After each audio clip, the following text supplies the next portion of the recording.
Welcome back. So in previous lecture we discussed about fluvial landforms like terraces and alluvial fan, and then we also discussed about the fault scarps, back tilted terraces,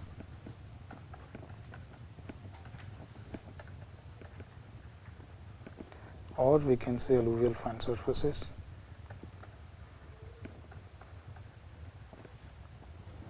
Now these are the most common features which you will come across when we are looking for the active tectonic deformation or the manifestation of the tectonic deformation on the surface.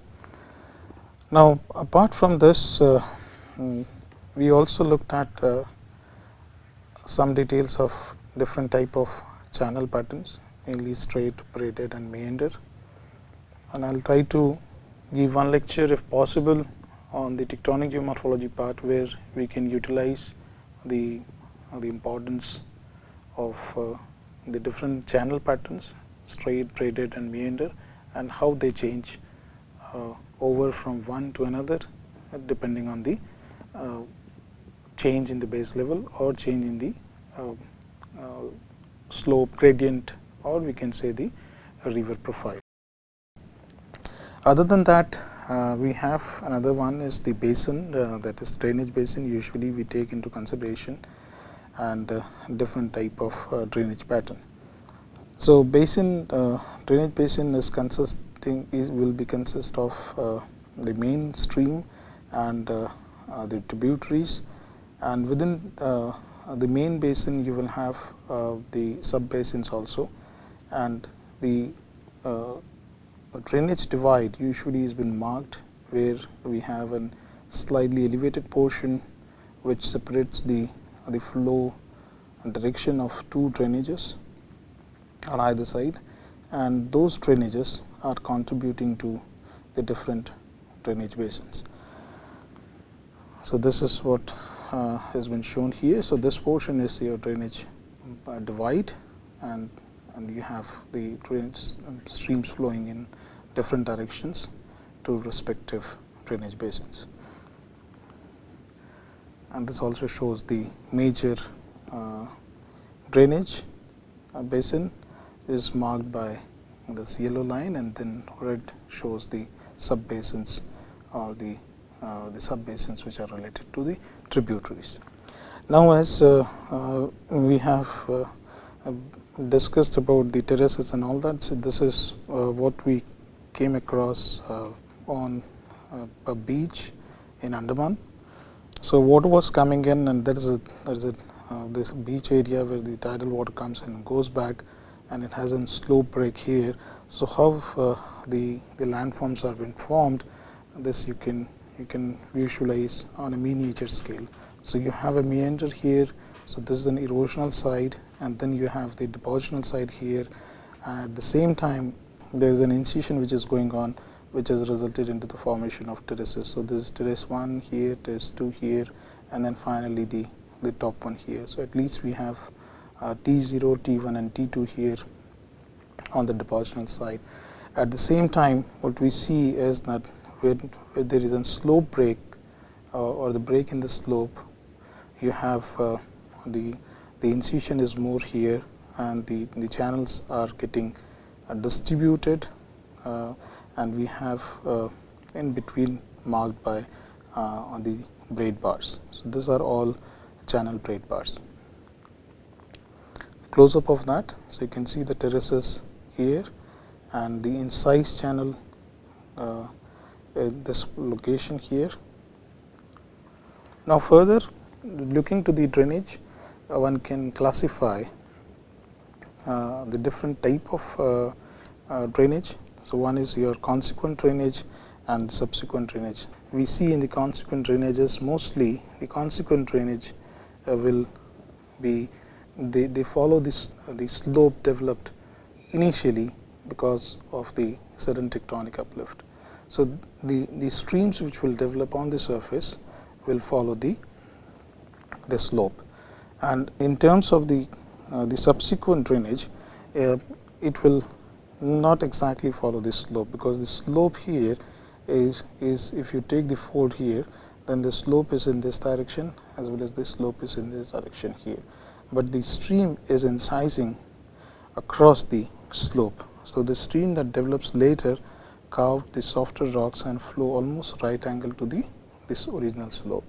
So, the main difference between the consequent stream and the subsequent stream is that they follow the slope, and development of the slope may be because of the sudden uplift, whereas here there is a subsequent stream which follows almost at right angle to the original slope. Then we have also the term called as antecedent streams. Now, antecedent streams are those which will cross across or flow across the uplifted part. Okay. So, they are capable enough to erode the uplifted area. So, for example, if we are having the folds which are in the developing stage due to ongoing deformation, then the stream which is flowing in that area will be able to cross incise and flow through the uplifted portion. Those streams are termed as antecedent streams. And then another one is your superposed streams, which are the streams where the underlying rocks with different lithologies are been seen, and they will flow in direction eroding the flat lying surfaces for flat lying strata as well as inclined strata. So, these have been termed as the superposed streams.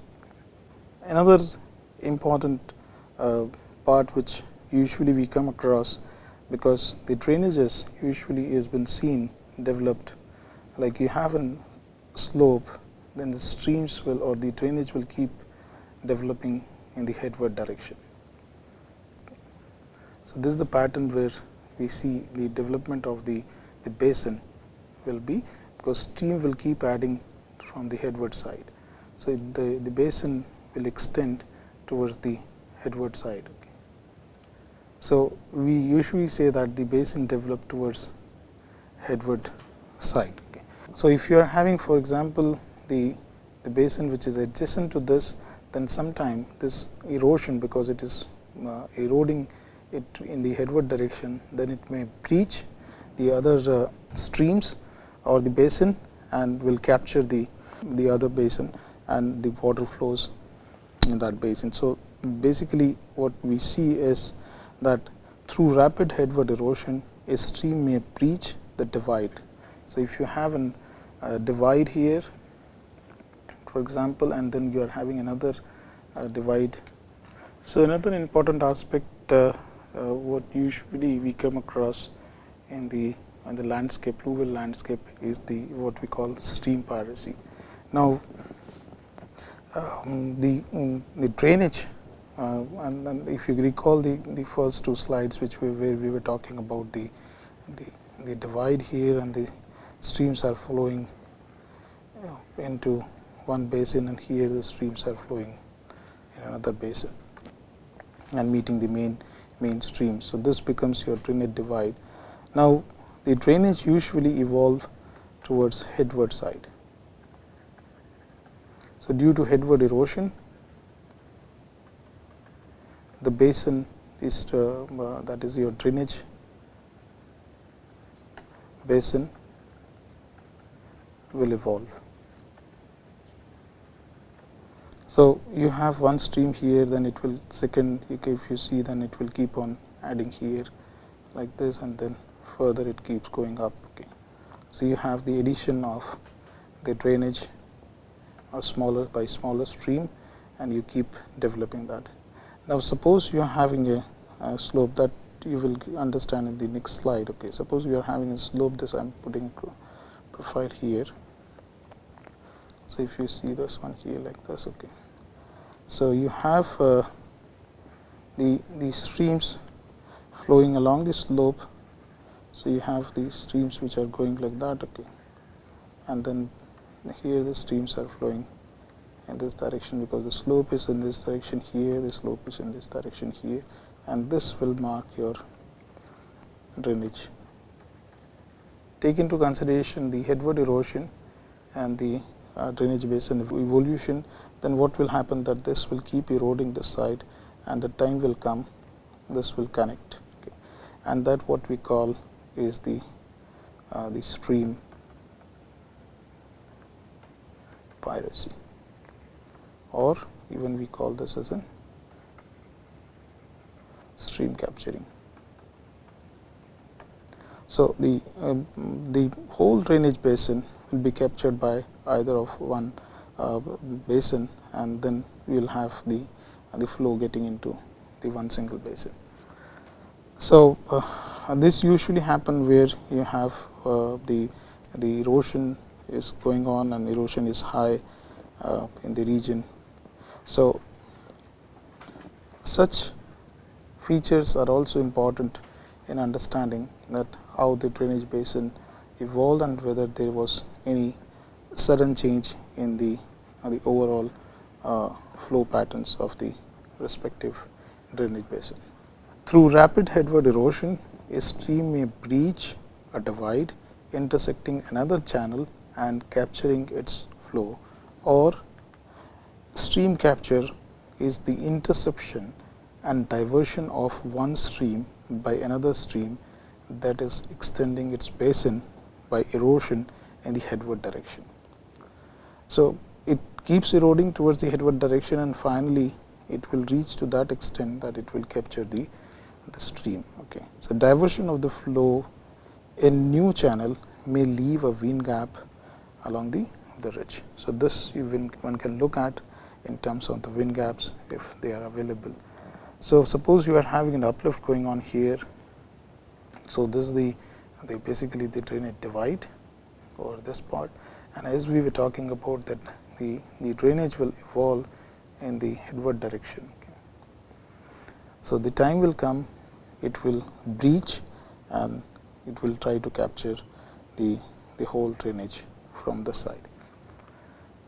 Now, other than that, what we also look at is the drainage pattern and the channel morphology. So, I will talk about a few examples from this portion, that is again in the northwest Himalaya in Punjab region, and this is Hoshiarpur, and the feature which you see here is the Janauri anticline, and you can easily mark the drainage divide which goes like that. Okay. So, this is the top ridge line and the slope in different in opposite direction. So, this drainage are flowing like that, and the streams are flowing from here in this direction into the Indo-Gangetic plain, and this is the major streams. So, we will see what drainage has to tell us about the subsurface topography. So, what we found was that of course, there is a very sharp distinct geomorphic boundary here which marks the anticline and the Indo-Gangetic plain, and as we were looking in the previous slide that we have the drainages flowing in this direction and this direction here, and this is the ridge line. But in this portion what we found is in the area which was devoid of drainage, and which is when we moved in field, it was as good as flat area which you see when similar to the Indo-Gangetic plain.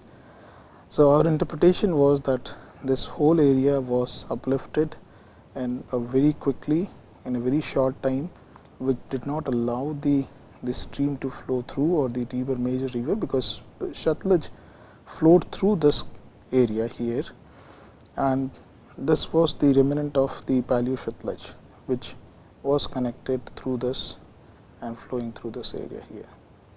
So, this is our interpretation. But because of the rapid uplift of this area, it did not allow, or Shatluj was not able to cope up the uplift, hence it took the turn or deflection and it started flowing through a gap which was available, and this area is now left out as a flat uplifted surface. So, because of the devoid of drainage here, we were able to pick up that this is a flat area, and that what our interpretation supported when we looked at or identified the paleochannel here. Now, similarly, if we look at in this portion we were able to see that there is a very distinct drainage which is flowing in all direction here. Hence, we interpreted this as a warp area. So, if you are having suppose a slope like this, what you find is that you have the streams flowing in either directions. Okay. So, this becomes a sort of the warped area or deformed area. So, this also it helped in identifying that what are the features we see on the surface and what the drainage has to tell us about the subsurface features. Another important part which we were able to pick up from the drainage itself, that we found some wind gaps, okay. And this is from central Himalaya. This portion is this city is Ramnagar and Nainital sits somewhere over here. So, what we found was that this drainage which is right now flowing from this portion earlier flowed through this one, because this marks the wind gap here, and then later on it shifted its course here, then further here, and then finally it is flowing here. Okay. But later in future, if there is a tectonic moment along this fault line, then it may go and merge the main Kosi river. This stream is a Dabka river and this is Kosi river. So, this also one can interpret and identify that what has happened in the past and reconstruct the tectonic geomorphic history of any region. Okay. So, this is the close up of that, which you can see the stream is has left out the remnants or the paleo channel of what we have marked as a wind gap. So, we marked as a wind gap 1, wind gap 2, wind gap 3, and then finally it is flowing here.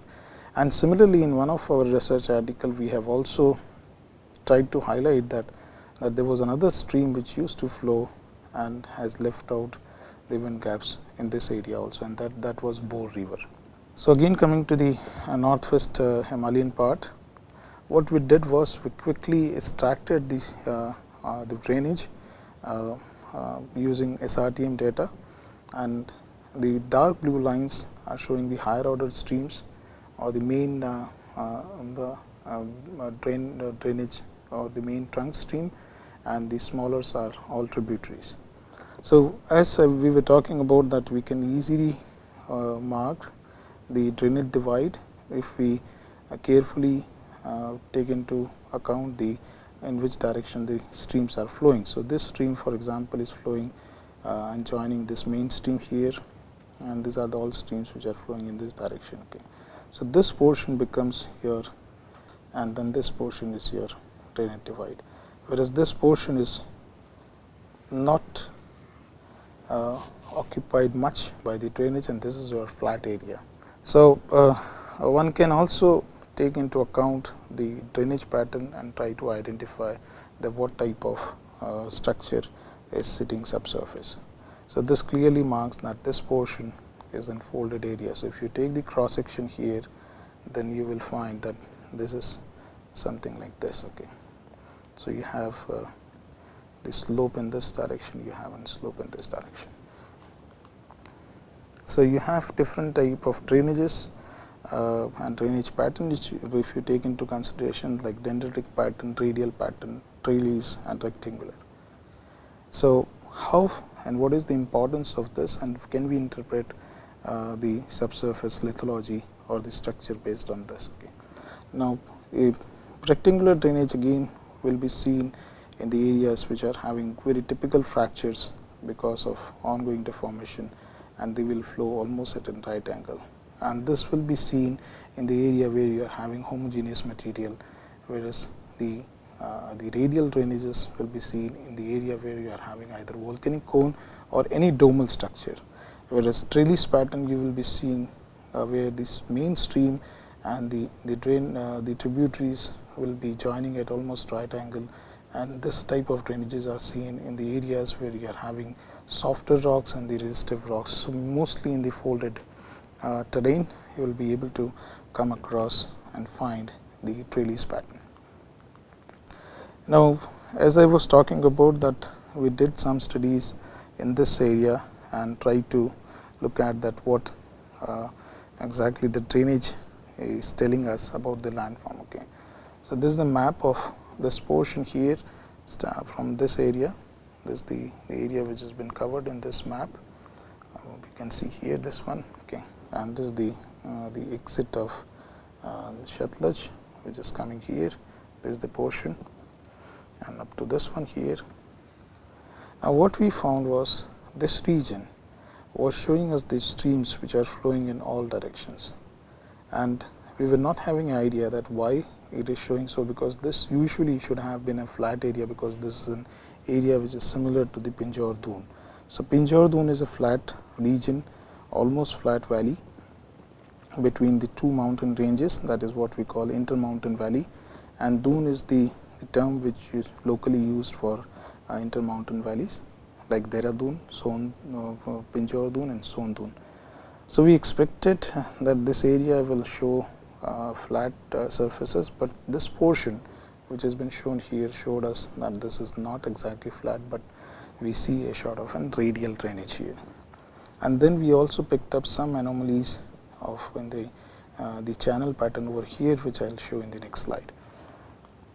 So, we looked at the lithology. Of course, it was an old deposits of tertiary age, and then when we looked at the high resolution photographs of particularly this area, this portion, and then what we see here is that the drainage here is showing a typical radial pattern. So, definitely this area should be showing a warped surface in the field. Okay. And then second one, we will come to that. So, first this was the warped area. So, we marked a fault here that was responsible for deforming the surface. Okay. So, the deformation is like your sigma 1 will be like that, okay, and this area is getting deformed like this. Okay. So, this is the deformation. Okay. So, and this line which is also marks the present day road. So, when we looked at this in 3D, we were able to identify a very distinct change in elevation. So, this side is up and this side is down, and this portion we marked as an fault trace. Okay. Now, further when we looked at this one, what we found was that in the portion which is uplifted, okay, the drainages are showing very tight meander, whereas it comes in the downthrown side or the footwall side, then the drainage becomes almost straight. So, this is the portion here. This portion in the next slide I will show. And the close up of this, if you look at this portion, then you will be able to make out this clear demarcation here. Okay. So, this is the line, fault line which goes here, and the drainages which are on the upthrown side is tightly meandering, whereas this portion is almost straight. Okay. So, this again is showing very tight meanders, whereas this portion is almost straight. And then we looked at the warped area in field. So, we were able to pick up very clear and distinct topography which was showing the warping here at Dana. Now, drainage pattern usually tells us about the underlying geology. So, quickly we can look at this one. So, the dendritic pattern which is and very irregular branching tree like features and common in massive rocks, or we can say that where we are having mostly the homogeneous geology. Parallel drainage again are very much similar to what we are talking about, the consequent drainage. They will develop on the parallel to the slope. Then we have the radial patterns which indicate that there is an elevated portion in the center, and that has allowed the drainages to flow in either directions. Okay. And then we have rectangular drainages commonly seen in an area where you have fractured or jointed rocks, and they are almost at a right angle along its bends. Then we have treeless patterns. So, these are common in area where outcropping edges of the folded sedimentary rocks, both weak and strong, are seen, and mostly the tributaries will be at almost like an right angle to the main stream. And then annular patterns are nearly circular, slightly similar to your radial pattern and all that. Now, this all like understanding of drainage network or drainage pattern or channel pattern you can use to interpret the subsurface area, and if there is sudden change in the drainage pattern or there is sudden change in the channel pattern, one can interpret in terms of the tectonic deformation, or it could be related to the climatic change also. So, one has to be careful while talking about this. Okay. So, I will stop here, and in the next lecture we will continue on coastal landforms, but before that I will try to quickly talk about the tectonic geomorphology part if time permits. Thank you so much.